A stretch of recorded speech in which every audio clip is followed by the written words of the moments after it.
through the phases of company growth, I strongly believe you've got to know what you're optimizing for. And in the early days, you're probably optimizing for things like, learning, getting increased confidence over whether you've got fit. You're probably optimizing for new insights. You're optimizing for people that you can now cross off your list knowing you can't sell to them. You're optimizing for that kind of feedback. Whereas as you scale, then you are optimizing for repeatability and efficiency.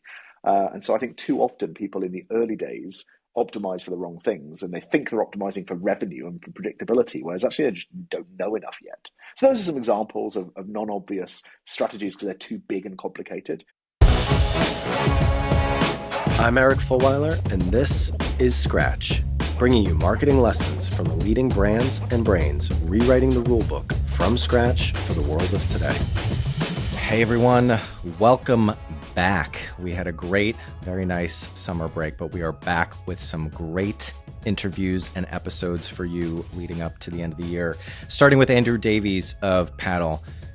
You definitely should go check this guy out. Check him out on LinkedIn. Look at his background, his experience. It's amazing. And of course, you get to learn a little bit about the thinking and the action that has gone into building Paddle. So for those who don't know, Paddle is a technology business that helps SaaS companies sell to global audiences. We cover a lot of ground in here. It's mostly focused on B2B, but actually, I really think there's something in here for every marketer to learn from. And one of the things that we do touch on is the importance of kind of stepping out of your category to draw inspiration and ideas from other businesses and other industries. So even if you're in B2B, I'd say this is a must listen. If you're not, I still think that there's a lot that you can draw from this. Some of the highlights for me, talking about the role of brand in B2B businesses and Andrew's perspective that we as a marketing industry really have done a really poor job of educating CEOs and boards on the role of marketing and what it should do. And he has some ideas about how to change that. We double click and do a bit of a case study on Paddle Studios, which you should definitely go out and kind of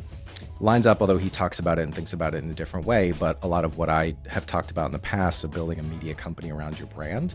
And we also talk about how a lot of B2B brands are starting to think and act more like B2C brands and what that means. And lastly, he developed a talk recently that he gave, and I really latched onto this and really liked it, about what are the most under-considered and under-leveraged opportunities to grow.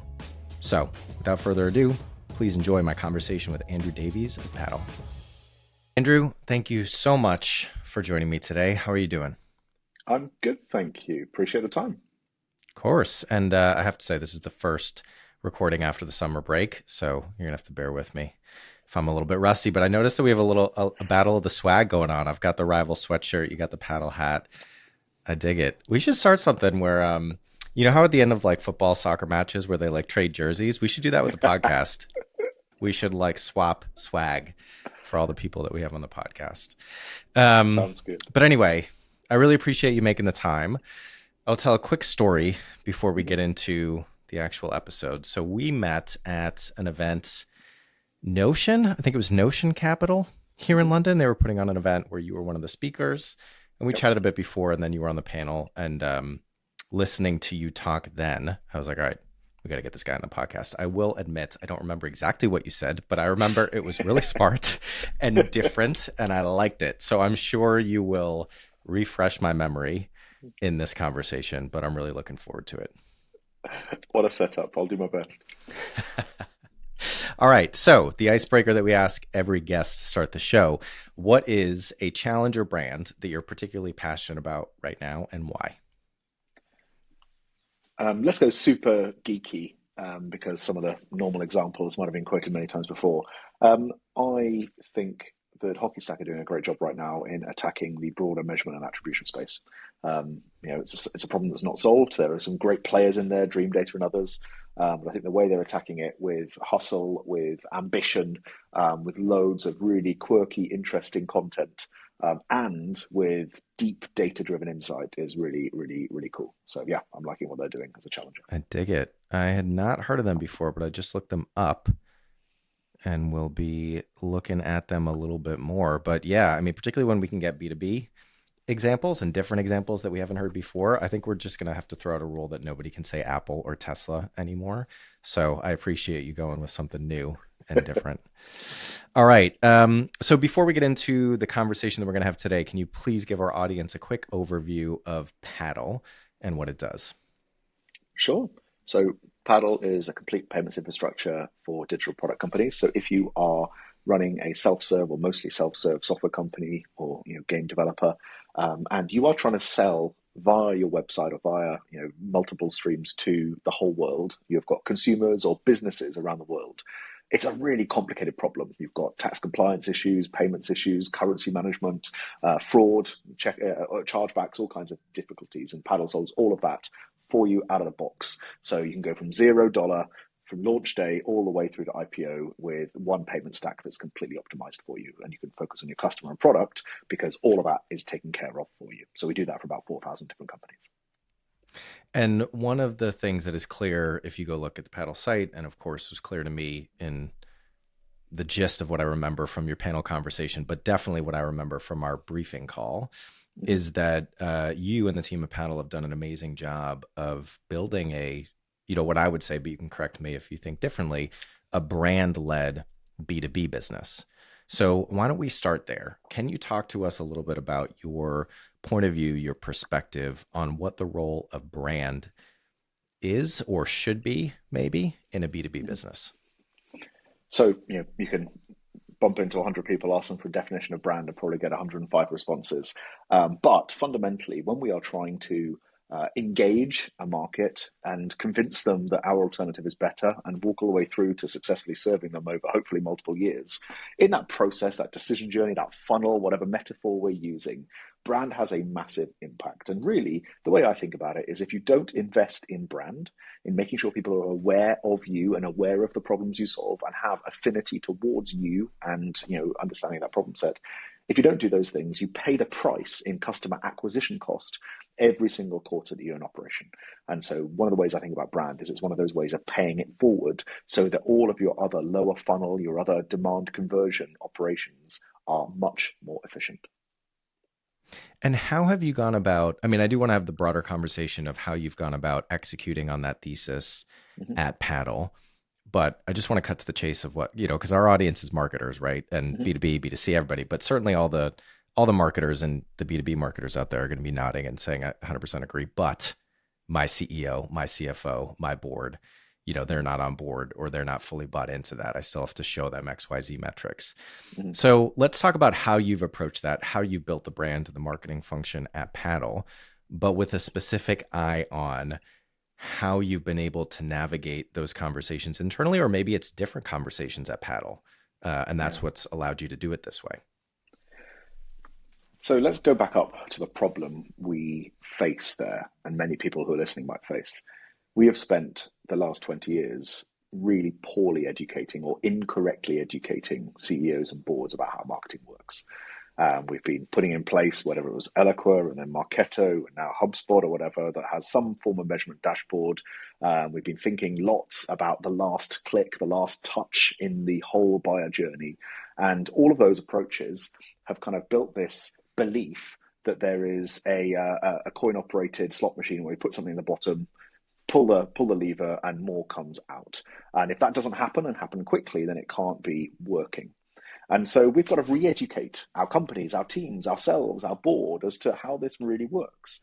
And the way, I think Dave Kellogg talks about this very eloquently in a B2B context, which is no one cares about your demand engine. As long as something goes on the top, they don't care about what happens here, as long as more comes out the bottom. And so we need to think carefully about how we talk about marketing to our boards, to our CEO.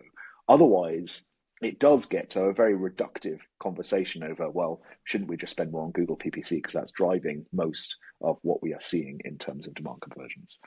So I think it's an education game, first of all, before we do anything else. And if you don't have a aligned set of assumptions about how people buy with your board and your CEO, then actually the rest of the conversation is going to be very, very difficult. Think about it as a jam jar if you want. We need to make sure more accounts are in this jam jar, and then we can try and convert more of them out of the jam jar into our company, into our customer base. And actually, if we're not investing in there being people in that jam jar, if we're not investing in people in putting fish in the pool to fish from, and then there's going to be a point in time where nothing works down here. So we have to do both in tandem. We have to make sure there's some creation of demand awareness as well as some conversion of that. So yeah, re-education is always, I think, where it starts if you're having a challenge there. And one of the things that you said in our prep call that I really liked is that it's more, quote, thesis than data at this point. And I think that fits well within the re-education narrative or perspective that you have, because you threw out, and I'll quote one of them here, theses like, well, our customers learn as much from YouTube as they do from white papers. Or I think you actually said they don't just learn from white papers, they learn from other sources as well. And that led you down the line of, well, we should go create video content, not just put out white papers like probably most of your competitors do. So what are some of the theses under that re-education narrative that you put forward to leadership at Paddle that helped to get them on board with what you eventually wanted to do? And was it just a conversation making the case, or were there specific data points that you used as well? So when we're thinking about that conversation and trying to align on how it can work and should work, I think a really interesting conversation is asking that CEO or that board member how they buy, and asking them to talk through a recent purchase that they have made and what influenced them and how long they knew that vendor for, where they found out about them. Because usually, before we even get to data, there's an anecdote there that comes out where, yes, they took me on that golf trip, or yes, I'd heard about them from 3 other people. And so, going back to a very personal story, I think is often an easy place to start. And also, I'd just say, sorry to interrupt, but taking them out of the CEO perspective and just putting their consumer perspective on, right? Because regardless of the title that you have, the role that you have within the company, we're all consumers at the end of the day. So 100%. If you shift it to be like, well, forget what your view is as CEO, talk to me about your view as a consumer in our category. I really like that as an approach. Yeah, 100%. And then, yes, you have to make sure that you've, hopefully got some data here. It might not be your data. It might be data from other studies that you could look at. And we can talk about some of that in a minute. But hopefully it'll be a bit of your data. But also it's important to have a belief about what you're doing before you just go and rely on data. I do find lots of early stage marketers in a B2B context, particularly where the numbers are much smaller. So data is harder to find. Anecdata might be more relevant to most people's examples. It might be 30 opportunities we're trying to base this on rather than 3 million people. Then we have to really get under the skin of this and think, okay, what do we believe is happening here? And then over time, you can get data to prove or disprove that thesis. So yeah, I do like starting with a thesis of why, of how the customer decides, how they buy, how they hear about you, what influences that, and then our execution can prove or disprove that, and that helps us have something to go back to check ourselves. And so you asked about Paddle. Yes, I fully believe that a lot of our target customers, they learn from each other. They're in founder communities. They learn from other software entrepreneurs. They learn on Reddit. They learn on Hacker News. They learn from YouTube videos. Yes, they learn from other traditional digital marketing too. But certainly the power of people like them recommending things is really important. And the power of something that's, for the product we sell, it's fundamental to their business. So the power of something they've heard of before and has been, been in their feed maybe for a year or two is really important, because stability is key to the proposition. Are there certain brand-focused data points that you currently track or that are really important to you? So, we think about search and search volumes. We think about percentage there. We also think about the overall site traffic. And we do studies using tools like Winter on people giving feedback on propositions, but also you can use that kind of tool to do some basic panel type testing of awareness. So we do a bunch of work like that. And the most important thing, I think, for most listeners here is to do that via face-to-face conversations. So how many prospects and customers are you talking to on a daily basis? Are you asking questions through your sales team? Where did you hear about us? Do you have open text fields on your forms to ask people how they hear about you? Because every single day I've got a feed in HubSpot, a feed from HubSpot into our Slack channel of people answering that question. SRA, self-reported attribution. Oh, we heard about you on a podcast. Fantastic. And we combo that up every month or so and look at that data. again, I look at the Gong data. If our salespeople are asking, where do you hear about us? I want to find out more. That's awesome to turn that from a conversation that might have been stuck a few years ago in someone's memory. Now it's measured, it's reported in Gong, and we can pull those clips together and actually understand. So there's lots of good data for us to use. Hey, everyone, just another quick interruption. If you're listening to this podcast and you're not already part of our AMP community on WhatsApp, would love for you to get involved. So AMP is a community that we started at the beginning of the business, really, just to kind of bring together some of the interesting people that we were talking to, the marketers that we were coming across, many of whom have been on this show as well. And so now AMP is about 300 senior marketers from around the world, from various categories, different stages, challengers, incumbents. And it's really a place where people can share questions, can share resources, can make new connections, can use folks as sounding boards. And for those that are in it, you know, it is a very vibrant community. It's really taken on a life of its own, which is amazing. So if you're listening to this and you want to get involved, please go to our website, weareRival.com. There you can find the application form or reach out to me or someone at Rival directly. Thanks so much. So let's double click on Paddle Studios, because I think it's a great example of this brand-led approach and super impressive, if I'm honest. You know, I think we talked about this a bit in the prep call, but I think about modern marketing, particularly for B2B, as much building a media company around what you stand for as thinking and acting like a traditional marketer. And, you know, the audience has probably heard me say this dozens of times, but just to kind of tee up the question, the reason for that is that attention is the most valuable and scarce commodity, and you need attention in order to tell somebody a story to get them to change perception and behavior, which is the purpose of marketing, or the role of marketing within a function, within a business, in my opinion. So anyway, all that to say, whether you think about it that way or not, I see Paddle Studios as a great execution of either that thesis of mine or the thesis of yours. So can you give a quick overview on what Paddle Studios is, how it came about, and maybe a little bit about kind of how you operate it now? And I know that you said, you know, because one of the conversations that people always have when they're trying to get budget for doing more brand-led stuff, it's two sides of the equation. Is what do we think it's going to bring in and what's going to cost in terms of outgoing? And you said it's cheaper than you think to do all this content that seems to be a very high level of quality. So talk to us about Paddle Studios.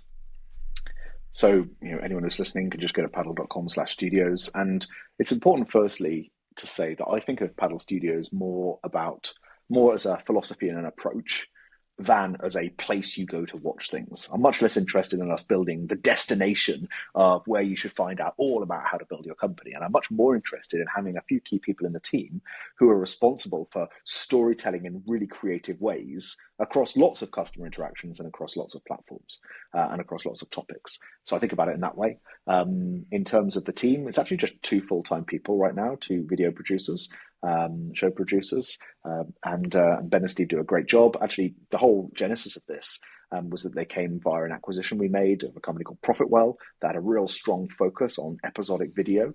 And so we brought that into our DNA through that acquisition. We were already starting on that journey. We already had a couple of video people and one full-time video producer in-house before that.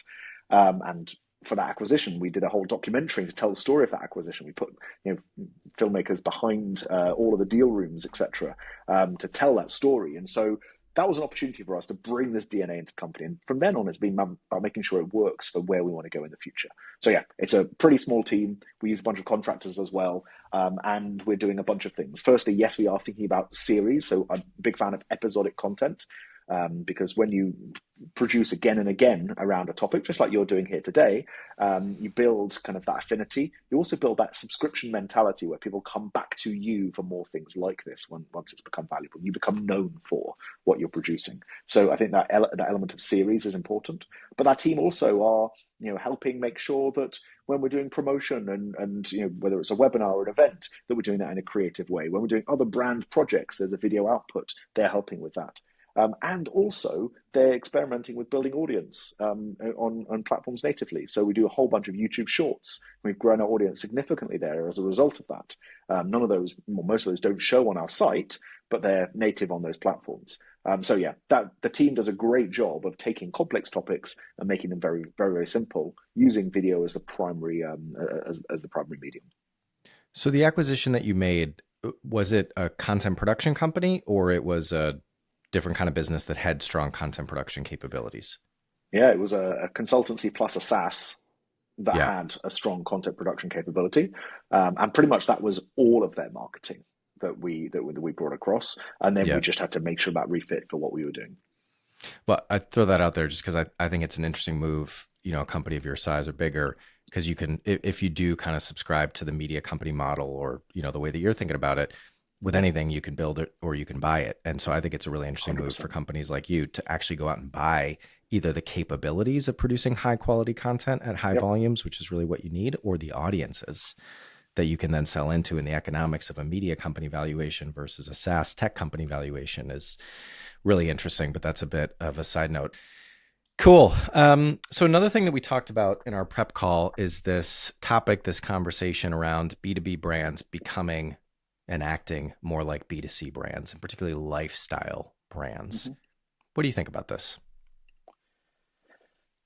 Well, I think I'm seeing that. I'm seeing a whole bunch of businesses become more aggressive in how they think about their target market. Aggressive meaning wanting to get under the skin, wanting to be ambitious, wanting to be more resonant with that target market, that target community. And I look at a lot of B2C brands and what they do here. If we think about Lululemon, or we think about Red Bull, or we think about Nike, they've built tech, they've built publishing, they've built community around their core product. So yeah, I think I look at those businesses. I'm sure many other B2B marketers are looking to those businesses too, to think about how there are elements there of building a community, raving fans, how building connections between that community, as well as building tools and platforms for that community that are outside of your core monetized product or service. So that's how I think about it. And also then it's about making sure we're considering the individuals rather than their businesses. So often we talk about account-based marketing. We think about the businesses, the accounts we're going to go and try and sell to in a B2B context. And I think thinking about the lifestyle and lifestyle marketing means you have to focus on individuals rather than businesses. Yeah, I think there's probably an argument to be made that in a way it's just good marketing fundamentals. If you strip it all down, whether it's Yep. B2B, whether it's B2C, there's a certain set of principles and practices that underpin any brand that's doing well in their category. And the other thing that I throw out, and it's one of the reasons that I love this dimension of my job, is being able to step out of your category, certainly step out of your business, but even step out of your category and just look at what successful brands are doing.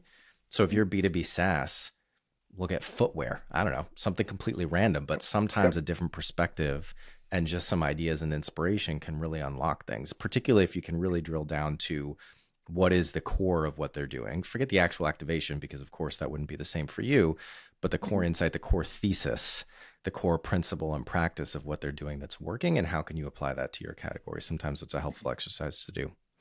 Mhm. Are there any examples of brands, B2B brands, that you think are doing this well, adopting more of a B2C lifestyle type of approach? Yeah, I mean, I think we can use some of the obvious examples like Salesforce, what they've done with Trailblazers. When you go to Dreamforce, people are genuinely spending money on buying swag from that business. I think that's super interesting. I think it's fun to see the community element that's emerging. When I think about what Anthony Kennedy's doing at Audience Plus and their Golden Hour event, it was just very compelling as a community building endeavor. And so I think there's a few really good examples. And I think there's lots of people that are doing bits of this. Swag. Let's face it, that's a very targeting an individual, building some affinity with them. If it's quality, the jersey you're wearing, the hoodie you're wearing, I'm sure many people would wear with pride, and that being part of you building a tribe that want to be associated, can be part of it. Now, there's lots of people who do bad swag, and so use the phrase, "Is it just good marketing?" I think the good bit is just really important here. It is marketing, yes. All of this, I think, is just marketing as we know it, but it's just trying to be a bit more ambitious as you do it. And so it's people who are stepping beyond what is seen as norm. So for us to go and do a full documentary with an award-winning independent documentary filmmaker rather than doing an ebook was us just choosing a different format and punching harder in a way that we thought would be better. You producing a really nice, high quality hoodie with your name on the front is just a better way of doing, the pen or the umbrella that some other brand might do. And so I think some of this is actually just about ambition because the tactics often aren't new. So this is actually the V2 hoodie. Wait till you see the V3. And actually, for us, it's funny that you say that because, and I guess this kind of ties into what I was saying about step out of your category for inspiration. You know, the brand that we think of who we want to aspire to be is not professional services, has nothing to do with marketing. It's represent the fashion brand. And so actually we think about how can we think and act a little bit more like them because we like how they show up within their own category. But the Yep. other thing I'd throw out there is like, yes, better, ambitious, 100%, differentiated. Sometimes it's just about being different, and particularly in the world of B2B, because let's be honest, the bar is so low. Everybody defaults to doing the ebook, doing the white paper. And so I've thrown this out a million times, but I'll just throw it out here again because I think it's relevant. The prompt that I love to use and used when I was CMO at 11FS was if we took our logo off of what we're doing, could it be one of our competitors? And if you can't do that with everything, of course. But if you use that as a prompt to your team, as a filter for how you look at approving concepts or ideas that you want to go do as CMO, that just puts you in a completely different plane than most of what other people in your industry are actually doing. Yep. So you said when we had our prep call over the summer, you were working on a talk. I think it was somewhere in the Balkans, maybe Croatia. I don't know if you've done it already, but I really liked I don't know if it was kind of the core focus of the talk, but this term that you used of under-considered ways to grow. And I hadn't really heard that before. And it kind of just unlocked a different perspective in my mind. What are the under-considered opportunities to grow, to do marketing differently, et cetera? So why don't we start with that? What are the under-considered ways to grow in your mind right now?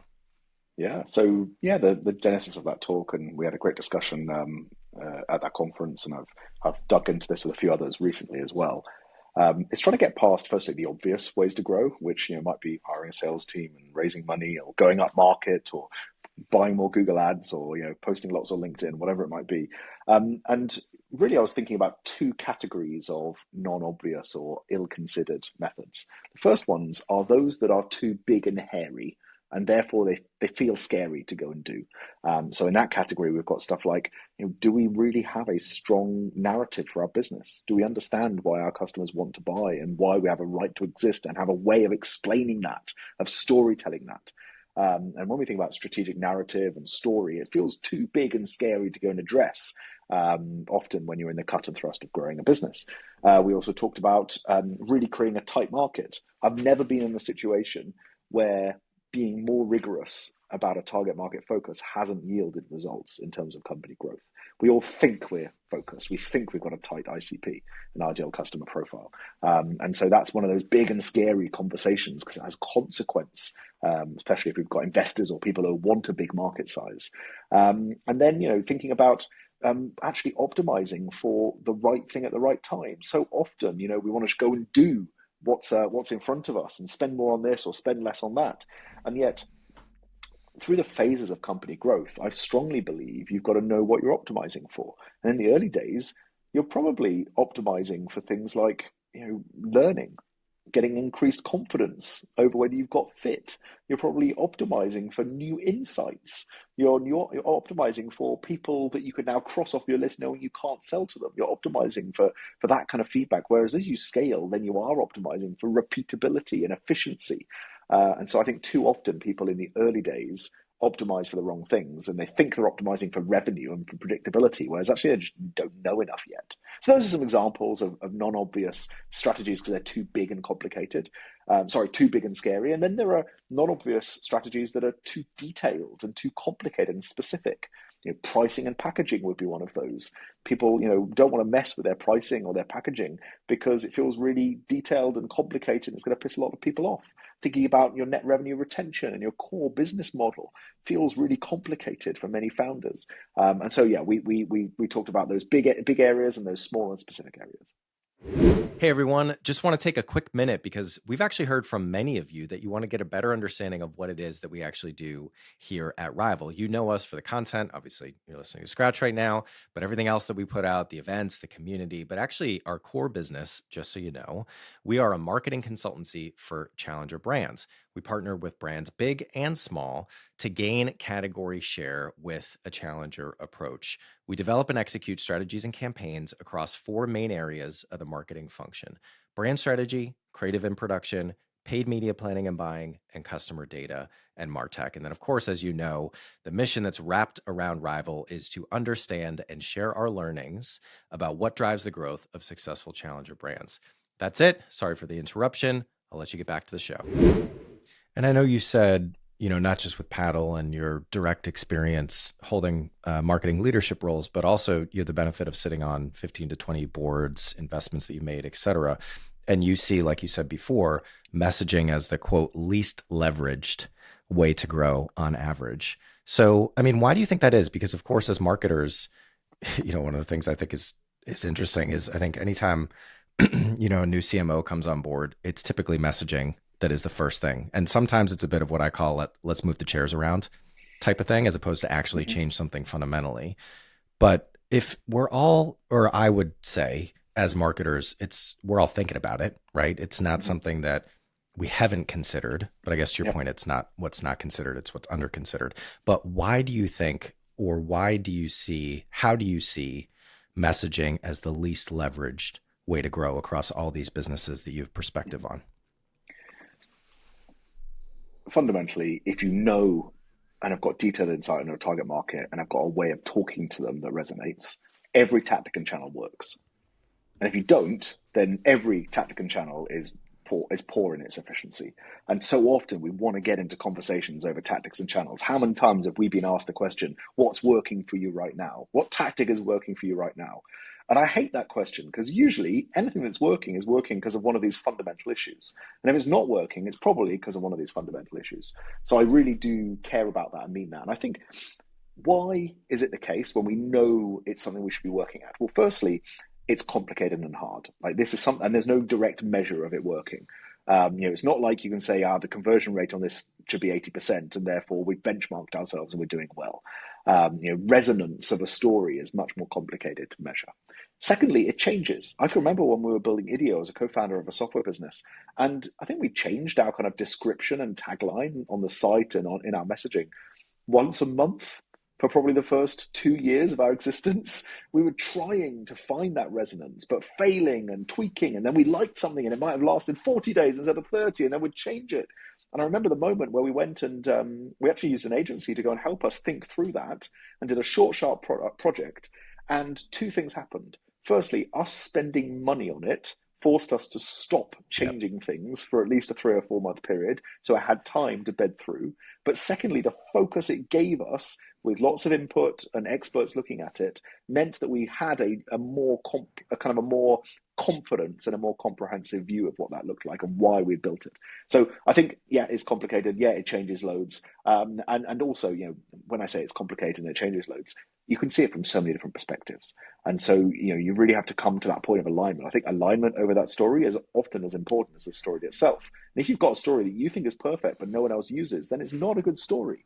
People ask, how can we get our sales team to go and sell in this way and talk about ourselves in this way? And I think the onus is on coming up with a better story, because, they want to describe it in the best possible way.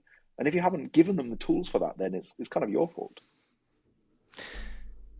I totally resonate with so much of that. And obviously I have a vested interest in this being the case, but I will say that, not every business needs an external partner to come in and help with messaging, but some of the benefit is not just the rigor of the process, the expertise, the perspective of having done it for many different businesses across many different categories, by the way, but the alignment piece, particularly with startups and scale ups, when we do this work, that is half the value.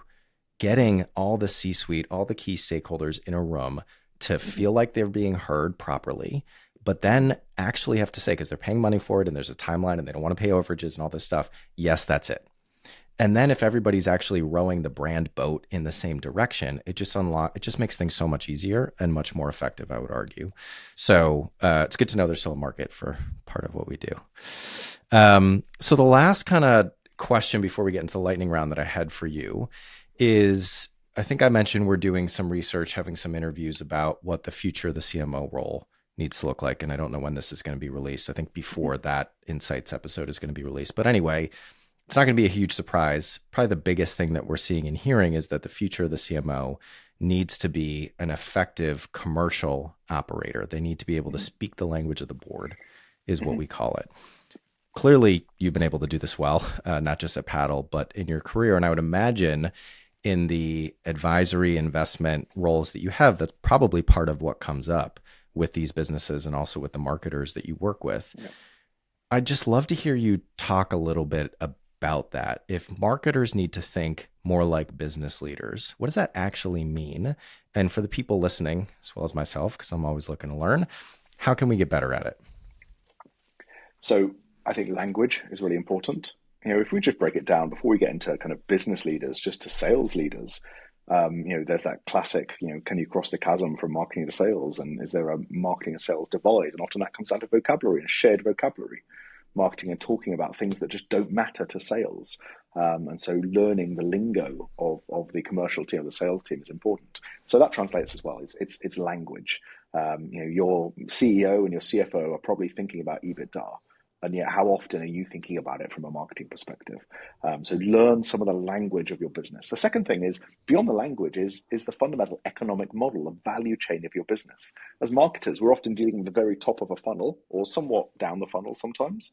But often, we're not thinking much about how that business, that account, that opportunity generates into margin that gives free cash flow back into the business and what we do with that. And whether we could invest that in product or in marketing or in other forms of investment to drive growth in the future.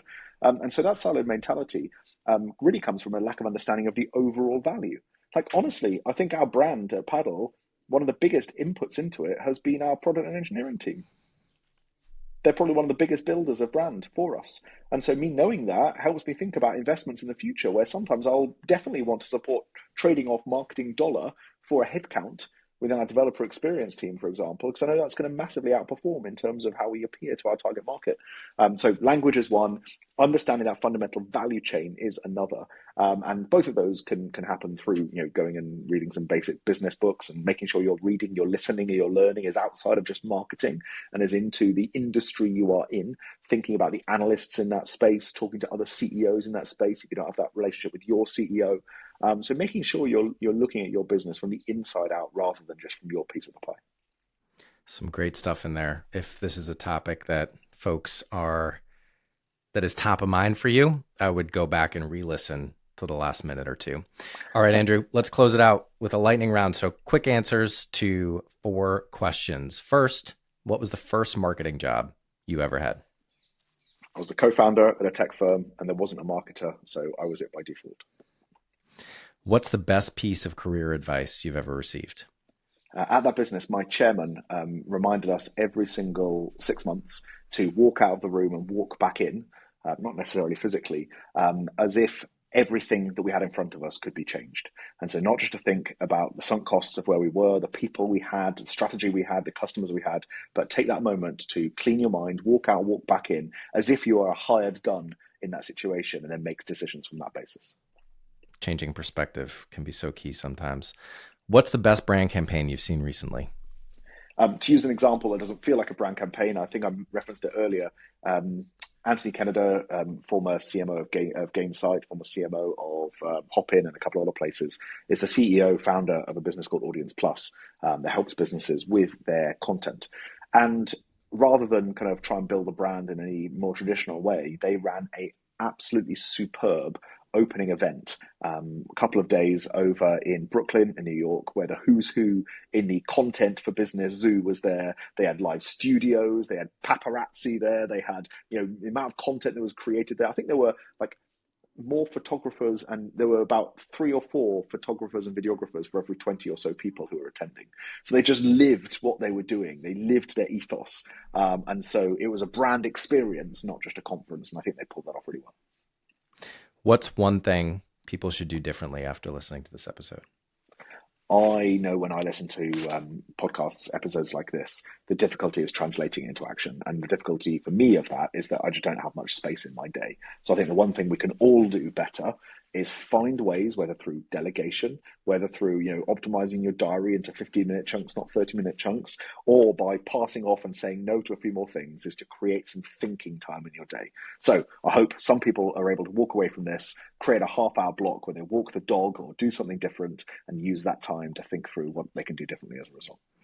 It resonates so much with me. The most important time of my day and the single best time management hack that I have for people is I've got 2 hours in the morning because that's my best thinking time, just blocked focus time.